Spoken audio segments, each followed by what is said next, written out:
Good day, viewers. Welcome to another edition of the Daily Strange Stories. I'm John Brown. Our lead story for today. Shocking details from Cat Matlala's phones. General Mkhwanazi arrested him after he threatened Commissioner Fannie Masemola. In the shadowy streets of high-stakes tenders and hidden dealings, Vusimuzi, Cat Matlala built an empire that seemed untouchable. Known for his immense wealth and flashy lifestyle, this tender tycoon once controlled millions through government contracts, living like a king in sprawling mansions and driving luxury cars worth fortunes. But his downfall began in the cold cells of Kgosi Mampuru Correctional Centre in Pretoria, where a simple cell phone discovered in his possession exposed cracks in prison security and unraveled a web of mistakes.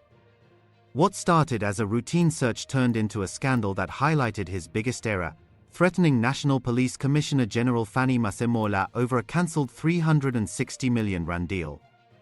This bold move not only accelerated investigations into his affairs but also painted a target on his back, leading to tighter scrutiny and his isolation in a maximum security wing. It all unfolded on a quiet Sunday morning in July 2025, when officials at the Kgosi Mampuru Correctional Centre conducted a surprise raid. During this operation, they found a cell phone hidden with Matlala, a 49-year-old inmate already facing serious charges.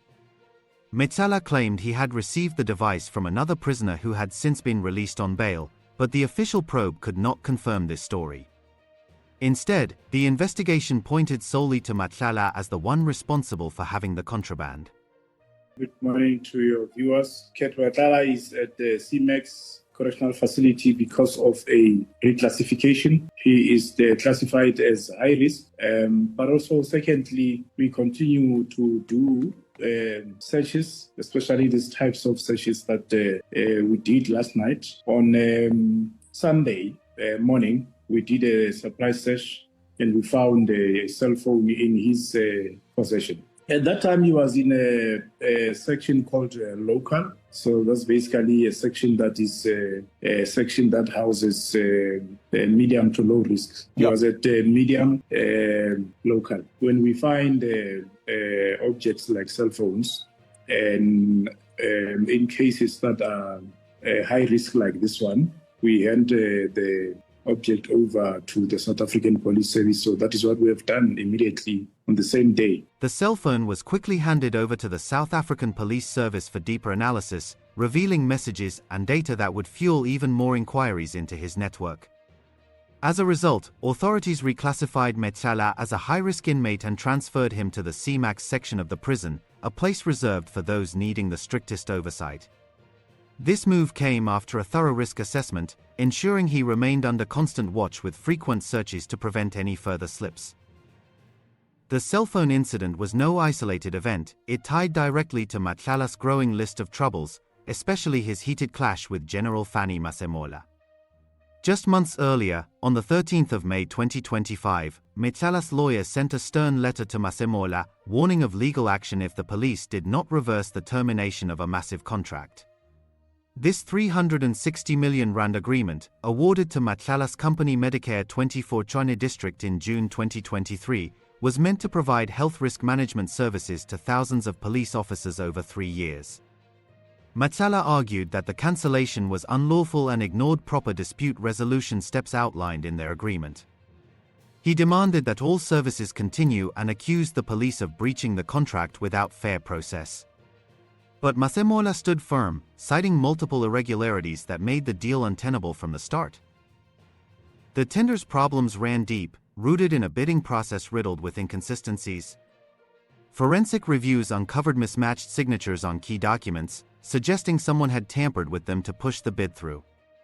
Individuals like James Murray and Mike Van Wyk appeared in confusing roles, listed as part of both the parent company and Matlala's franchise operation, which created doubts about the true structure and capabilities of Medicare 24 Tshwane district.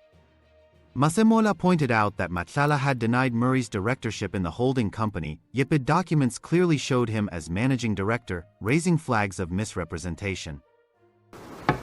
On the 13th of May this year, the contract of Vusimuzi Cat Matlala was cancelled by the National Commissioner of the South African Police Service.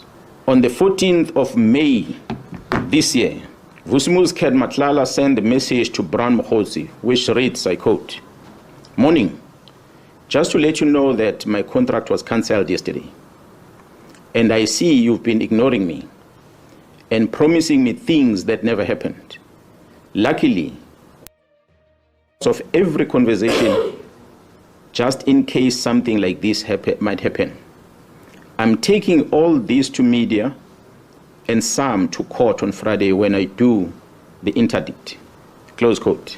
Even more concerning, a former police brigadier named Petunia Lenono, who had served on the bid evaluation committee, later joined Matlala's firm during the contract's run. Many people were aware that I left SAPS. As a consultant, you cannot do business without networking. So since I left at the end of June, I have been recommended by many people for different jobs, because they know that I am good at what I do, and I take my work seriously. So ever since I left, many people have been recommending me to do various jobs. And to say that, did I know Mr. Matlala before then? No, I didn't. I left the police on the 30th of June, 2024. It was only towards the end of January, 2025, that I met the executive of Medicare through a recommendation. Yes, and I am an independent service provider. I do have experience. I do have the knowledge. And here is a service provider that needs assistance. So, what is wrong with that? This hiring broke clear rules against conflicts of interest, as Lenono had been deeply involved in approving the very tender she then worked under. Emails from her using a company address confirmed this overlap, painting a picture of insider dealings that undermined the entire process. Masemola's letter on May 12, 2024 instructed Matlala to stop all services immediately, return any police property, and assist in handing over operations. The commissioner reserved the right to seek damages and pursue legal steps, including possible criminal charges.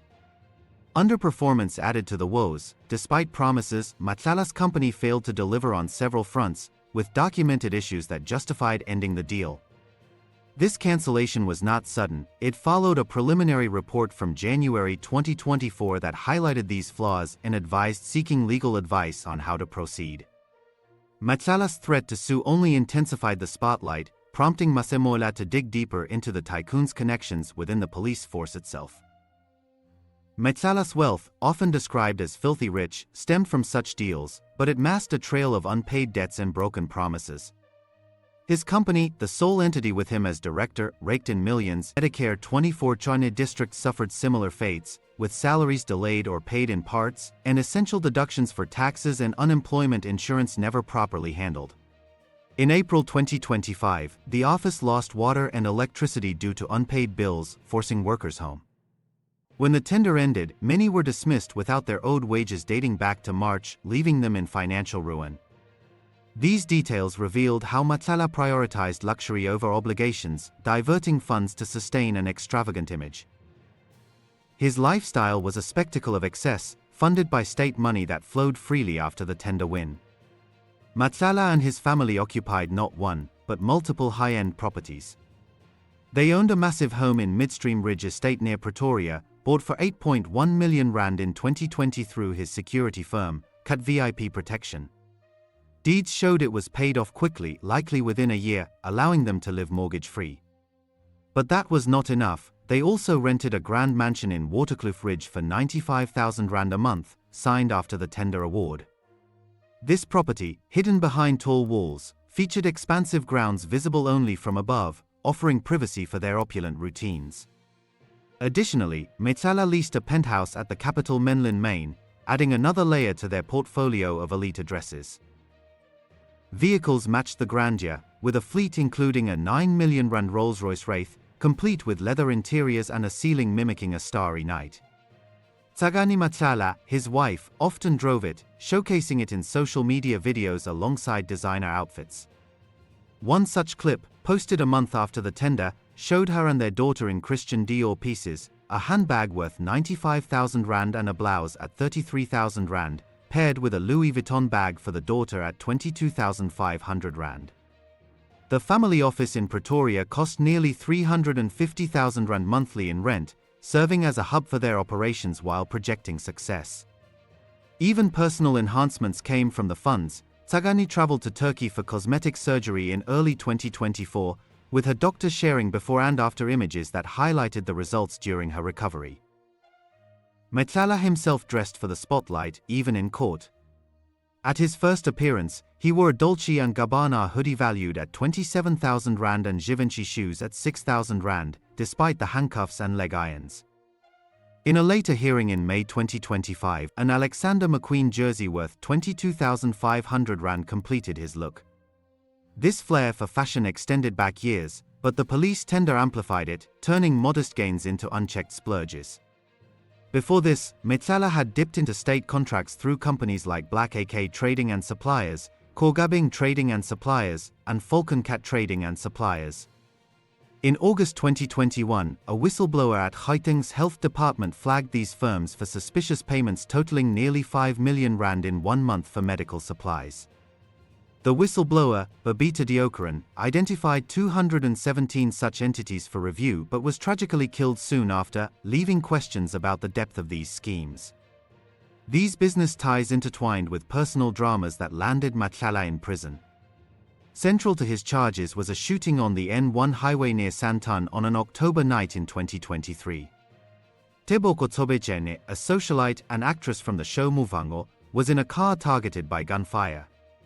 She suffered a wound to her foot, but a passenger named Anele endured far worse, a severe spinal injury from automatic rifle fire that left her paralyzed and reliant on a wheelchair. During the chaos, Anele's blood splattered across Tsobejene, who feared her friend had died as her eyes rolled back. Anele's recovery has been slow, with gradual improvements, but she faces a lifelong challenge. Tsobejene later described living with ongoing fear and anxiety, feeling unsupported despite the trauma. The attack stemmed from a tangled romantic history. Matlala had dated Tsobejene, but their relationship soured when he began seeing Tsagani Baloyi, introduced to him by Tsobejene herself. What started as friendship turned to betrayal when Matlala allegedly cheated, leading Tsobejene to end things.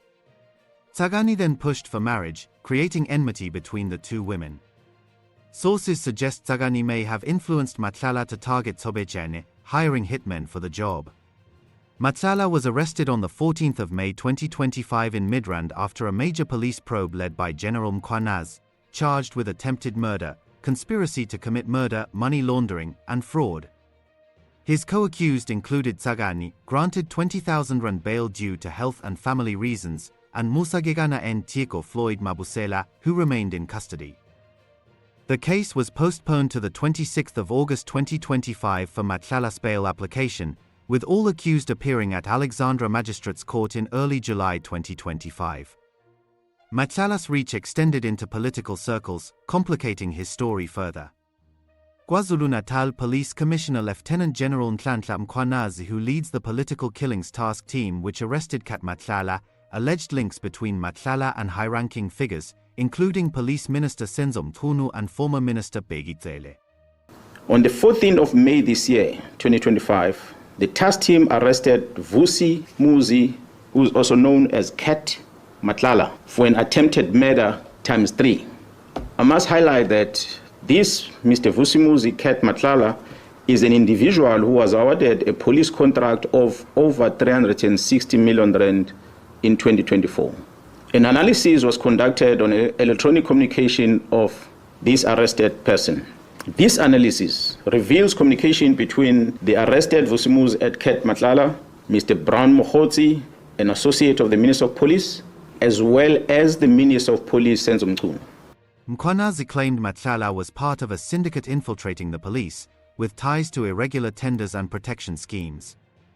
Further analysis of the chats indicates that Vusimuzi Cat Matlala is financially supporting the Minister of Police and Mr. Brown Mkhwanazi's political endeavors. This is supported by the evidence of conversation and the proof of payments of guests for January 8 traveling cost and the Ghana dinner in Cape Town, which was done in 2025. The proof of payment, we have it, as I said, we're going to share with you, where Mr. Matlala is sending this proof of payment to Mr. Brown Mkhwanazi.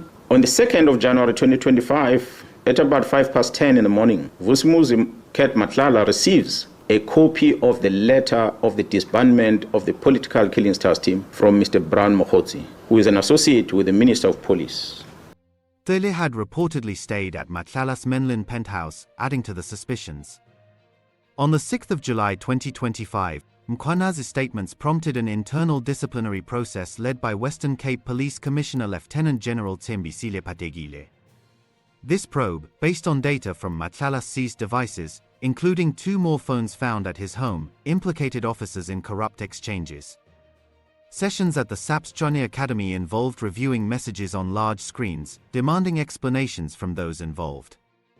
Even Deputy National Commissioner Lieutenant General Shadrach Sibia faces scrutiny while on leave. The process aims to root out captured elements in crime intelligence, decentralizing oversight while keeping national control. These revelations built on Matlala's past associations, including an arrest alongside figures linked to crime boss Radovan Kreitzer. His threats to Masemola over the tender cancellation backfired spectacularly, as the general's response triggered forensic dives into the bid's flaws, exposing the dual roles, insider hirings, and performance failures. The cell phone found in prison amplified this, with its contents likely feeding the ongoing investigations. Prison officials responded by ramping up measures, more patrols, stricter rules on items like meals and bags to block smuggling, and advanced technology for detection. Matlala's reclassification to CMAX ensured isolation, but the damage was done. His empire of tenders, luxury, and influence began crumbling under the weight of these exposures. As this tale of ambition, betrayal, and downfall unfolds, it raises profound questions about trust in systems meant to protect and serve. What do you think was Cat Matlala's biggest mistake that sealed his fate, and how do you believe such scandals could be prevented in the future? Thank you for watching this news video. We'd love to hear what you think about this story, so please leave your comments below. We read them all and appreciate your insights. Join us again in our next strange story. Until then, goodbye.